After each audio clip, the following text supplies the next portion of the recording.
Halo semua. Apa kabar untuk hari ini? Semoga harimu selalu menyenangkan ya bro. Selamat datang di channel YouTube saya. Tolong dibantu subscribe, like dan share ya, supaya saya terus semangat bikin kontennya. Wakakakak. Solen 4 chapter 53 Kota Dosa berhasil pusat think tank. Komandan Y, jadi apa keputusanmu? Raja Kegelapan Abadi memanggil lagi. Nafas Ye Feng agak mendesak, jelas betapa konfliknya dia di dalam. Kita berbicara tentang lebih dari 10.000 nyawa. Tetapi jika dia melepaskan Zanjing, Federasi mungkin akan menderita kerugian besar. Mata uang digital memiliki kode khusus dan kode ini sangat rumit sampai-sampai pusat kendali federal tidak dapat mengontrolnya sepenuhnya dan mencegah penyalahgunaan. Dia mengerti dalam beberapa menit bahwa penjahat dari Kota Dosa ini tidak menargetkan sejumlah kecil uang dari gedung Horizon. Mereka ingin memanfaatkan koneksi kembali bank sentral dan menggunakan titik kontak utama seperti pendirian ini untuk mencuri mata uang digital dari pusat kendali bank sentral. Sangat mungkin bahwa metode pencurian ini adalah untuk mendapatkan kembali semua simpanan dan jaminan tunai yang disimpan oleh Horizon Building di Bank Sentral Federal. Ini adalah jumlah yang sangat besar. Ye Feng tahu bahwa gedung Horizon mendapat dukungan dari keluarga yang sangat besar dan kekayaan keluarganya adalah target sebenarnya dari Kota Dosa. Tapi apakah dia punya pilihan? Bagaimana Anda akan menjamin untuk tidak melukai salah satu sandera? Ye Feng bertanya dengan kaku. Raja Kegelapan Abadi tertawa seolah sedang dalam suasana hati yang sangat baik. Tidak ada jaminan. Tapi apakah Anda punya pilihan? Ya. Silakan pergi ke jendela Anda, Komandan Ye. Ye Feng berhenti dan secara naluriah berpikir bahwa ini adalah jebakan, tetapi tepat setelah itu, ada suara gemuruh yang keras dan seluruh gedung Horizon bergetar. Ye Feng segera berlari menuju jendela dan melihat api menyembur keluar dari bagian tengah gedung, diikuti pecahan dinding yang tak terhitung jumlahnya, kaca mata dan bahkan anggota tubuh manusia. Brengsek, hentikan itu. Hati Ye Feng gemetar. Dia telah menghadapi banyak musuh tetapi ini adalah pertama kalinya dia menghadapi situasi yang begitu menantang. Kembang api yang indah. Sayangnya ini bukan malam hari, jika tidak, kembang api akan menjadi lebih indah, bukan begitu, Komandan Ye? Raja Kegelapan Abadi terkekeh. Hahaha. Di sisi lain, Zanjing juga tertawa histeris. Dia tahu bahwa Ye Feng tidak punya pilihan lain selain bekerja sama. Baiklah, kita akan mundur. Tapi, suara Raja Kegelapan Abadi menjadi sedingin es. Tidak ada tapian. Lepaskan Zanjing segera dan tinggalkan pusat lembaga think tank. Kalian bisa berjaga-jaga di luar, itu tidak masalah. Dada Ye Feng bergerak naik turun dengan kasar. Dia benar-benar ingin meninju kepala Zanjing, namun tidak mungkin dia melakukan itu sekarang. Kecerdikan dan kekuatan para penjahat ini benar-benar melebihi apa yang mereka antisipasi. Biarkan dia pergi. Ye Feng mengertakkan gigi dan memerintahkan anak buahnya dengan enggan. Borgol dan kontrol Zanjing dilepas dan dia menyeringai lebar pada Ye Feng. Dia menunjuk dia ke noda darah yang dia dapatkan dari saat dia memukulinya sekarang saat mereka berjalan keluar.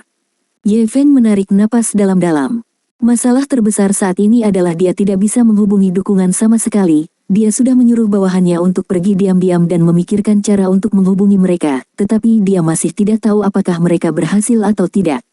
Ada terlalu banyak teroris di sini yang jauh lebih dari yang dia harapkan. Polisi kota Ziluo tidak akan mampu menangani teroris tingkat ini, yang mereka butuhkan adalah pasukan. Tapi apakah mereka bisa mengerahkan pasukan dengan mudah? Zanjing tidak menoleh untuk melihat Ye Feng lagi, dia berjalan langsung ke pusat kendali think tank seperti tidak ada orang di sekitarnya dan memulai operasinya. Bank sentral terhubung, komunikasi tetap stabil, saya akan mulai panen. Hehehehe, dia memasang kembali perangkat komunikasinya dengan bangga dan terhubung ke saluran keduanya. Berapa lama yang Anda butuhkan? Suara Raja Kegelapan Abadi mengalir melalui penerima. Belum lama ini, saya baru saja menanam benih di dalam dan koneksi selesai dengan sendirinya. Menurut rencana awal, saya hanya perlu 1 menit lagi. Baiklah, semuanya bersiap untuk mundur. Mengganggu sinyal satelit dan turun ke kapal perang tak terlihat. Orang-orang Kota Dosa, aku rajamu, Raja Kegelapan Abadi. Semua anggota, bersiaplah untuk mundur saat ini juga, tetap berpegang pada rencana awal. Langit Kota Ziluo berfluktuasi sampai sedikit terdistorsi. Kemudian, 3 satelit pengintai tiba-tiba mengalami gangguan sinyal elektromagnetik yang sangat kuat, menghentikannya hampir seketika. Di langit yang terdistorsi, kapal perang hitam muncul lebih dari 1 kilometer di atas kota Ziluo. Ada api yang keluar dari punggungnya saat itu turun dengan cepat dan mendarat langsung di atap gedung Horizon. Bang bang bang, bang bang bang. Kacamata logam di gedung Horizon hancur berkeping-keping dan banyak sosok diluncurkan ke atas di tengah api bercahaya dari Misha, maju menuju atap gedung Horizon. Ye Feng bisa melihat ini melalui kaca. Berbagai sosok dalam Misha berukuran kecil melewati jendela dan sekarang langsung menuju ke atap. Orang bisa tahu bahwa dari perlengkapan para teroris ini, mereka tidak kalah dengan pasukan khusus naga pemberani. Namun, rakyatnya sendiri tidak berani bergerak sama sekali, mereka takut orang-orang tak berdosa akan dirugikan jika mereka bertindak melawan para teroris. Dari awal operasi hingga mengendalikan situasi, para penjahat kota dosa tidak memiliki banyak waktu untuk keseluruhan proses. Jelas semuanya berjalan sesuai rencana mereka, termasuk rencana mereka untuk membujuk musuh. 1 menit berlalu. Rencana mereka selanjutnya adalah menjarah sejumlah besar uang dari bank dan yang paling membuatnya takut adalah dia tidak tahu apakah orang-orang ini masih akan mengebom gedung setelah semuanya selesai. Ada lebih dari 10.000 nyawa di sini dan tidak ada yang bisa bertanggung jawab atas kematian orang-orang ini. Tidak diragukan lagi bahwa unit intelijen telah gagal tetapi sebagai komandan operasi ini, dia juga bertanggung jawab atas kegagalan tersebut. Yang terpenting, semua tanggung jawab ini bukan apa-apa. Yang terpenting saat ini adalah nyawa orang-orang ini. Untuk pertama kalinya dalam hidupnya, Ye Feng merasa sangat tidak berdaya. Tidak peduli seberapa kuat dia, tidak ada yang bisa dia lakukan sekarang. Zhang Jing menggelengkan kepalanya dan menunggu di sana. Dia sudah tahu sejak awal bahwa ini akan sukses, mereka sudah memiliki beberapa orang di unit intelijen federal. Selain itu, kepala keamanan gedung Horizon ini juga salah satu dari mereka. Kalau tidak, bagaimana mereka bisa membawa begitu banyak bahan peledak? Semua persiapan dimulai 2 tahun yang lalu ketika Horizon Building sedang dibangun dan target mereka adalah keluarga yang mendukungnya. Operasi kriminal kota dosa selalu menjadi pukulan telak. Saat mereka dimobilisasi, pasti akan selesai dalam sekejap. Seluruh operasi kali ini hanya membutuhkan waktu setengah jam untuk menyelesaikannya tetapi jumlah sumber daya yang mereka mobilkan juga sangat besar. Lebih mudah diucapkan daripada dilakukan untuk mengisolasi semua sinyal dari Horizon Building, menyusup ke sinyal militer dan memblokir satelit. Tapi mereka dipersiapkan dengan baik dan dibandingkan dengan jumlah uang yang mereka peroleh, mengerahkan begitu banyak usaha bukanlah apa-apa. Seperti apakah mereka akan mengebom gedung Horizon atau tidak? Jawabannya jelas tidak. Kota dosa memang gila tapi mereka tidak akan memprovokasi federasi secara impulsif sepenuhnya. Federasi memiliki beberapa orang yang menakutkan di sana dan jika mereka diprovokasi, kota dosa tidak akan mampu memikul tanggung jawab itu. Tapi bom itu nyata karena butuh waktu untuk menjinakkannya dan harus melakukan inspeksi juga. Mereka membutuhkan sesuatu yang lebih penting untuk dilakukan pasukan federal daripada mengejar mereka. Hati Zhang Jing dipenuhi dengan kepuasan saat ini. Faktanya, sebagai ahli pengendalian pikiran, dia sama sekali tidak tertarik pada uang. Dia hanya menyukai prosesnya dan merasa bahwa segala sesuatu berada di bawah kendalinya. Rasa pencapaian itu tidak ada bandingannya dengan hal lain. Transfer selesai. Sepotong kecil modul keluar dari sistem dan Zhang Jing menjepitnya di antara jari-jarinya. Soul Land 4 Chapter 54. Chapter 54, jangan takut. Sinar terang dari meriam membeku dan target mereka hanya orang kecil itu bersama dengan ibunya di belakangnya. Lan Xuanyu tidak tahu harus berbuat apa saat ini, dia hanyalah seorang anak berusia 6 tahun tetapi ada Misha setinggi 6 meter di depannya. Dia menembakkan penusuk es tetapi ketika mendarat di atasnya, itu hanya terpental tanpa menimbulkan kerusakan sama sekali. Nancheng sudah jatuh ke tanah. Tidak mungkin baginya untuk bergerak, namun, dia tidak mundur dan dia hanya berdiri di sana dengan tangan terbuka lebar dengan bibir terkatup rapat. Dia takut, ketakutan, tapi dia ingin melindungi ibunya. Xuanyu, lari, cepat, lari, Nancheng memanggil dengan lemah. Tentu saja, dia juga melihatnya. Dia benar-benar membenci dirinya sendiri karena tidak berguna. Jika dia seorang pejuang, dia akan memiliki kekuatan untuk melawan bahkan ketika dihadapkan dengan Misha hitam, tapi dia tidak bisa, dia benar-benar tidak bisa bertarung. Melihat sosok kecil putranya yang menghalangi dia dengan tangan terbuka lebar, hatinya hampir hancur.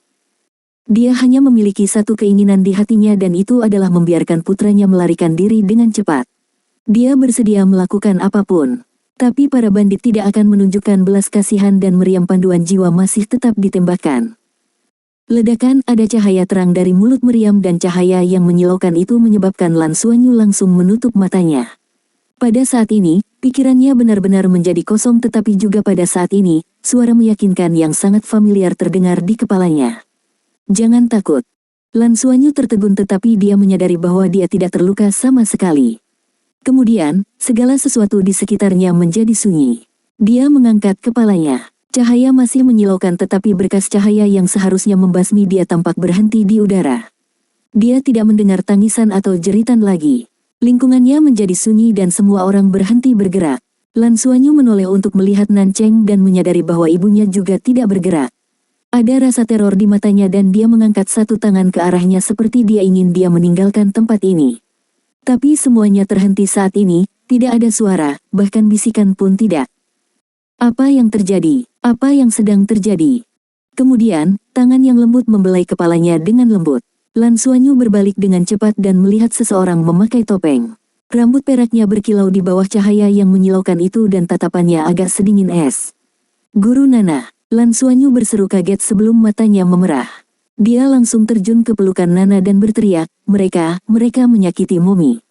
Guru Nana, ibuku terluka. Jangan menangis, Xuanyu. Tidak apa-apa, semuanya akan baik-baik saja dengan saya di sekitar.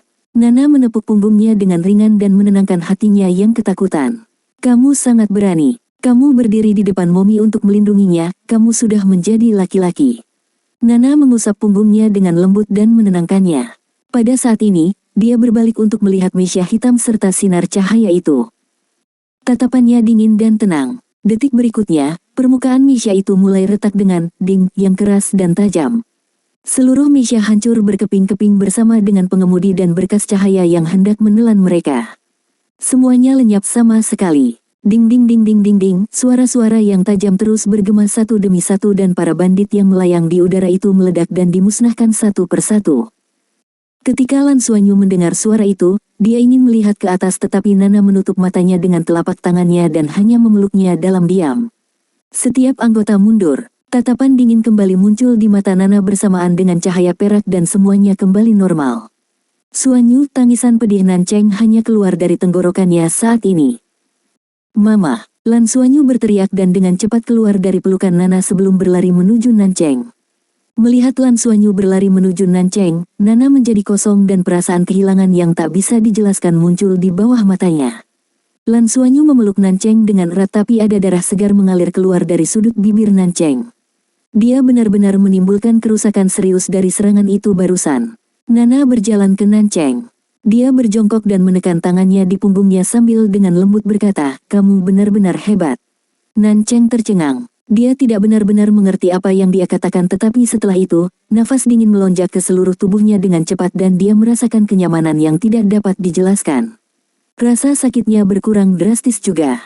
Lingkaran cahaya perak beriak dari tubuh Nana. Tidak ada perbedaan bagi mereka yang sudah mati tetapi warga yang terluka itu pulih dengan cepat di bawah cahaya perak. Dalam sekejap, erangan dan tangisan berkurang drastis dan mata semua orang terfokus pada siluet perak itu. Meskipun mereka tidak bisa bergerak sekarang, mereka masih bisa melihat dan mendengar, dan mereka menyaksikan semua yang terjadi. Mereka tidak mengerti siapa gadis berambut perak ini tetapi para bandit itu seperti harimau kertas di hadapannya, mereka bahkan tidak memiliki kesempatan untuk menyerang. Yang terpenting, mereka diselamatkan. Kondisi Nan Cheng menjadi stabil dengan sangat cepat dan Nana berkata kepadanya, kita tidak bisa membiarkan orang-orang yang menyakiti Xuanyu pergi. Paling aman jika dia mengikutiku. Nan Cheng mengangguk terus-menerus. Dia jelas melihat semua yang terjadi sekarang. Dia adalah kaisar roh, tetapi apapun yang dilakukan Nana barusan benar-benar di luar cakupan pengetahuannya tentang dunia guru roh. Kemampuan macam apa itu? Dia bisa membuat ruang sebesar itu terhenti dan dia bahkan bisa menghentikan energi untuk bergerak. Siapa dia? Dia tidak ragu lagi. Guru Nana ini pasti seorang Douluo berjudul. Dia bertanya-tanya apa yang terjadi dengan bangunan itu, tetapi tidak peduli apa, Xuanyu pasti akan paling aman di sisinya. Xuanyu, kemarilah. Nana merentangkan tangannya ke arah Lan Xuanyu. Lan Xuanyu memandang Nan Cheng dan dia dengan cepat berkata, teruskan, ibu akan merasa nyaman jika kamu pergi dengan guru Nana. Ibu akan baik-baik saja. Pada saat ini, dia merasa lega atas semua yang dilakukan putranya untuknya, terutama dia menggunakan tubuh lembutnya sebagai perisai untuk melindunginya. Sebelumnya, dia menderita tapi sekarang, hatinya meleleh. Dia baru berusia 6 tahun, namun dia sudah tahu bagaimana melindungi ibunya. Lan Xuanyu menerkam kepelukan Nana, dia memeluk lehernya erat dan kemudian mematuk pipinya. Guru Nana, terima kasih. Nana menggendongnya dan berdiri. Mari kita hadapi orang-orang jahat itu. Sebuah cahaya perak menyala dan dia menghilang begitu saja dengan Lan Xuanyu. Sosok hitam naik ke langit dan mendarat di atap gedung untuk bertemu dengan kapal perang kecil dan ramping yang panjangnya sekitar 100 meter dan lebar lebih dari 30 meter. Sinar sambutan bersinar di atas tanah atap dan bandit-bandit dalam misya berukuran kecil yang menyerbu ke dalam cahaya dengan cepat diserap ke dalam kapal perang. Tindakan mereka sangat cepat, mereka tidak berhenti sama sekali dan hanya dalam waktu singkat, hampir semua orang masuk. Soul Land 4 Chapter 55. Chapter 55, seharusnya kembang api. Saat itu, sesosok terbang dari samping dan mendarat dengan stabil di atap. Itu adalah Zanjing. Kami telah berhasil. Raja Kegelapan Abadi, Anda benar-benar tidak ingin mempertimbangkan untuk memasang kembang api besar di kota Ziluo. Ini adalah sesuatu yang akan sangat dibanggakan oleh kota dosa kita untuk waktu yang sangat lama. Jumlah uang ini akan dapat mendukung pengeluaran kota Sin untuk waktu yang lama. Zanjing memiliki semburat kegilaan yang berkilauan di matanya. Baginya, yang terpenting selalu rasa puas setelah melakukan kejahatan. Diam dan segera masuk ke kapal. Tahukah Anda betapa menakutkannya orang-orang tua di federasi itu? Apakah Anda mencoba memikat kuil Dewa Perang atau mungkin Sekte Tang atau orang-orang dari Akademi Shrek? Melompatlah dari atap sendiri jika kau ingin mengadili kematian, jangan seret seluruh kota dosa bersamamu, Raja Kegelapan Abadi berkata dengan dingin. Emosinya tidak berubah namun Zanjing bergidik. Beberapa nama yang disebutkan Raja Kegelapan Abadi ini benar-benar seperti petir yang menusuk telinganya. 1. Tidak, aku tidak menginginkan itu. Ayo pergi. Tapi kami kehilangan komunikasi dengan tim 4. Zanjing berbicara saat dia berlari menuju berkas cahaya. Jangan pedulikan mereka, biarkan mereka mati jika komunikasi terputus. Segera pergi, waktu pemblokiran sinyal sudah mencapai batasnya. Cahaya menyala dan Zanjing menghilang ke dalam berkas cahaya. Detik berikutnya, dia sudah tiba di kapal perang yang tak terlihat. Kapal perang ini tidak besar tetapi kecepatannya sangat cepat seolah-olah bisa bergerak dengan kecepatan cahaya. Bahkan kapal perang berukuran kecil tercepat di federasi tidak bisa dibandingkan dengannya. Terutama perangkat bimbingan jiwa yang tidak terlihat. Tidak hanya lebih maju, ada 10 Spirit Masters yang ahli dalam penyembunyian mengendalikannya. Hal ini memungkinkan kota dosa untuk dapat bergerak dengan bebas dan juga merupakan perlindungan penting untuk melakukan kejahatan di seluruh federasi. Karenanya, ketika Zanjing masuk ke kapal perang, dia segera lega, misi ini dianggap sudah selesai. Bandit lain melepaskan mesya berukuran kecil yang mereka kenakan setelah mereka memasuki kapal perang dan ketika mereka melihat Zanjing, mereka semua menunjukkan ekspresi fanatik. Kemampuan Zanjing cukup rata-rata tapi dia pasti ahli kejahatan. Dia adalah orang yang datang dengan rencana kali ini dan bahkan Raja Kegelapan Abadi hanya mengarahkan semuanya secara keseluruhan. Dapat dikatakan bahwa meskipun Zanjing hanyalah salah satu dari 12 utusan kota dosa, statusnya relatif tinggi, bahkan penguasa kota sangat memikirkannya. Senyum tipis muncul di wajah Zanjing saat dia berjalan ke kursinya dengan santai sebelum dia duduk. Selain tim 4, di mana kami kehilangan komunikasi, semua anggota lainnya telah memasuki kapal perang. Sebuah pesan datang dari kokpit. Ayo pergi. Mari kita kembali dengan kemenangan dan ketika kita kembali, kota dosa akan menyambut semua pejuang pemberani dengan tangan terbuka. Hahaha. Zanjing memberi perintah dan tertawa. Kapal perang yang tak terlihat itu perlahan berputar sambil digantung di udara. Busurnya diangkat dan segera, bola energi mulai terkumpul dari api di ekornya. Dua pancaran cahaya yang kuat kemudian meledak, membawa kapal perang sepanjang 100 meter ini ke langit saat menerobos penghalang suara hampir secara instan.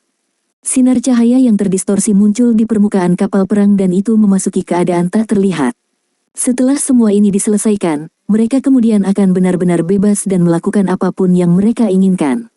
Bahkan radar satelit federal tidak akan bisa melacak mereka atau kemana tujuan mereka. Ini adalah kapal perang yang bisa melakukan perjalanan di luar angkasa. Juga, pada saat inilah cahaya perak menyala di atap dan Nana, yang membawa Lan Xuanyu di pelukannya, muncul.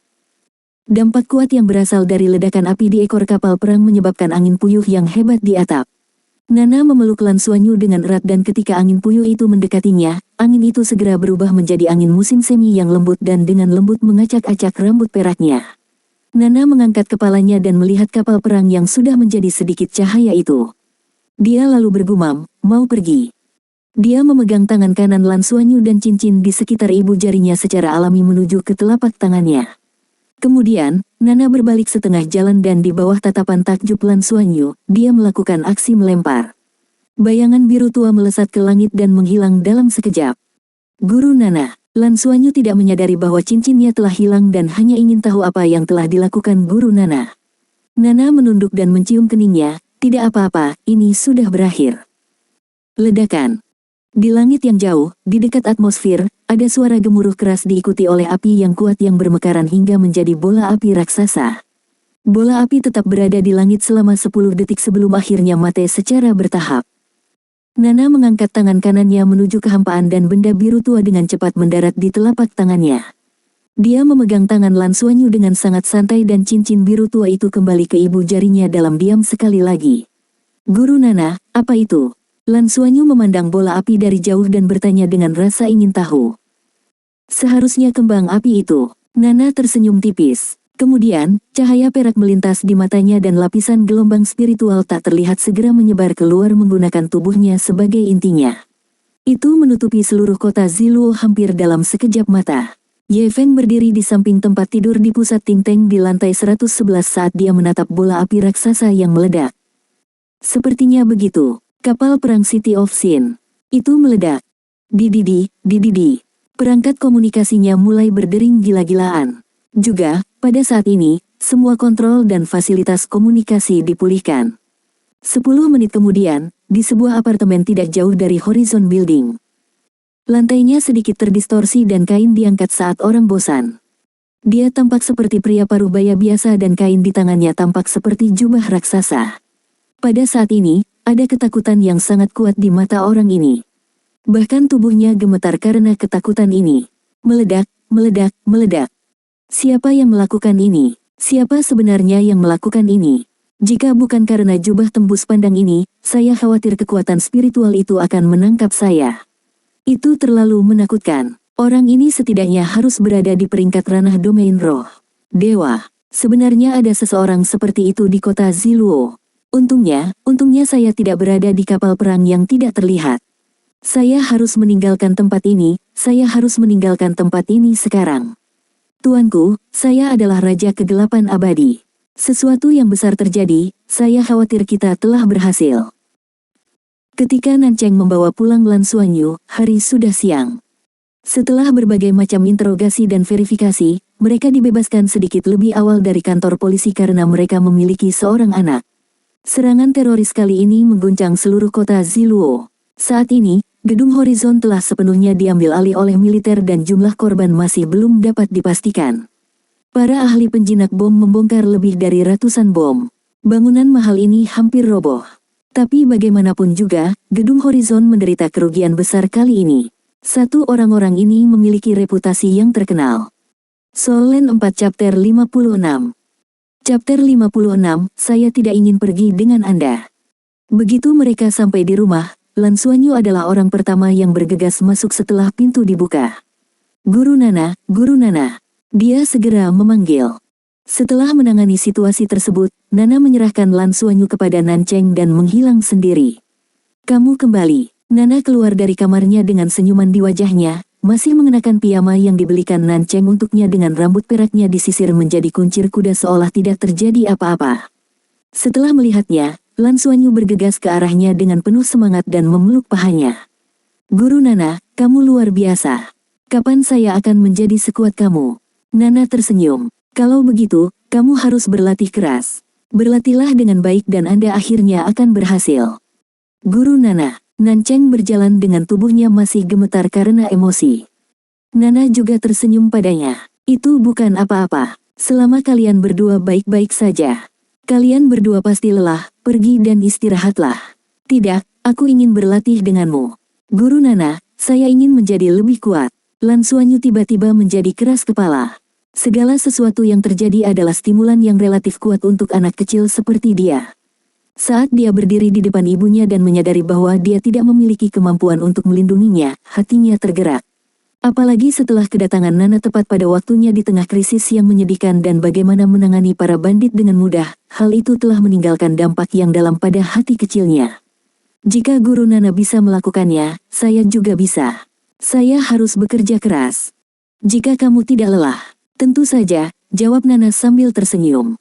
Nancheng menganggukkan kepalanya juga. Baiklah, pergi dan belajarlah dari guru Nana. Mumi akan mandi dulu sebelum membuat makan malam. Saat ini, dia tidak hanya mengagumi Nana, tetapi dia dipenuhi dengan rasa syukur yang kuat. Jika bukan karena kemunculan Nana yang tepat waktu, keduanya pasti. Berita tentang serangan teroris di kota Ziluo dengan cepat mencapai surga Luo City dan bahkan muncul di berita malam. Jumlah kematian yang dikonfirmasi mencapai total 131 orang dan lebih dari 800 korban jiwa lainnya. Gedung Horizon rusak parah tetapi semua teroris ditangkap. Apa yang tidak disebutkan oleh berita itu adalah bagaimana mereka ditangkap. Serangan teroris disematkan ke organisasi teroris terkenal, kota dosa tetapi mereka kemudian menghilang tanpa jejak. Para atasan di Federasi geram dan memerintahkan agar penyelidikan dilakukan secara tuntas. Karena itu, mereka mulai melakukan penyelidikan internal untuk setiap jejak organisasi sambil menghibur keluarga almarhum pada saat bersamaan. Di dalam zona merah pusat komando militer distrik militer Ziluo. Ding, pintu terbuka dan Ye Feng secara bertahap mengangkat kepalanya ke dalam ruangan yang gelap gulita. Cahaya yang menembus ke dalam ruangan membutakannya dan membuatnya menyipit. Komandan Ye, ikutlah dengan kami. Ye Feng berdiri. Tidak ada alat pemandu roh yang melarang mobilitasnya tapi dia jelas bingung. Lagi pula, serangan teroris tersebut mengakibatkan korban tewas lebih dari 100 orang. Harus ada seseorang yang disalahkan dan sebagai orang yang memimpin operasi melawan teroris, tanggung jawab secara alami jatuh pada dirinya. Tentu saja, Departemen Intelijen juga menghadapi masalah pengangguran yang parah. Saat tim investigasi dibentuk oleh Federasi di planet Luo Surga, mereka menetapkan kehadiran mereka di dalam kota Ziluo dan segera menempatkan Ye Feng sebagai tersangka. Di dalam ruang investigasi logam, semuanya jelas jauh lebih dingin. Komandan Ye, tolong berikan laporan tentang seluruh peristiwa yang Anda alami sehubungan dengan serangan teroris di Gedung Horizon. Wanita yang bertanggung jawab untuk menanyainya adalah seorang wanita berkacamata berusia sekitar 30 tahun. Saya akan membahas semuanya. 3 bulan sebelum kejadian ini, Ye Feng bekerja sama dan mulai menceritakan seluruh acara. Dia memberikan semua yang dia dengar dan lihat. Pembicaraan itu berlangsung selama 2 jam. Bagus, Komandan Ye, kami telah mencatat semua yang Anda sebutkan. Aku akan merepotkanmu dengan mengisolasimu selama beberapa hari ke depan sampai hasil penyelidikan keluar. Ye Feng berdiri dan berjalan keluar. Dia bukan satu-satunya yang diselidiki. Besarnya serangan itu terlalu besar dan telah mengguncang seluruh federasi. Skala serangan teroris seperti itu belum pernah terjadi sebelumnya. Terlebih lagi, hal itu bahkan mengancam nyawa lebih dari 1 juta warga. City of Sin dengan cepat didorong ke jantung perjuangan tetapi menjadi sangat licik, organisasi itu benar-benar menyembunyikan dirinya sendiri. 3 hari kemudian. Ding dong, ding dong, ding dong. Bel pintu Lan Xuanyu ditekan beberapa kali. Nancheng sedang bekerja sementara Lan Xuanyu jelas berada di sekolah. Hanya menyisakan Nana di rumah. Nana keluar dari kamarnya dan mengerutkan kening. Dia menggelengkan kepalanya dengan lembut dan bergumam pada dirinya sendiri, mereka datang. Dia berjalan ke pintu dan membukanya. 8 sosok berdiri di luar dan menyambutnya. Dari mereka, orang yang berdiri tepat di depan adalah seseorang yang tidak asing baginya. Nana, Anda membuat saya mencari Anda di mana-mana. Mengapa Anda datang ke Heaven Luo Planet? Yunyan menarik tangannya dan bertanya dengan cemas. Ada emosi aneh bercampur dengan kecemasannya.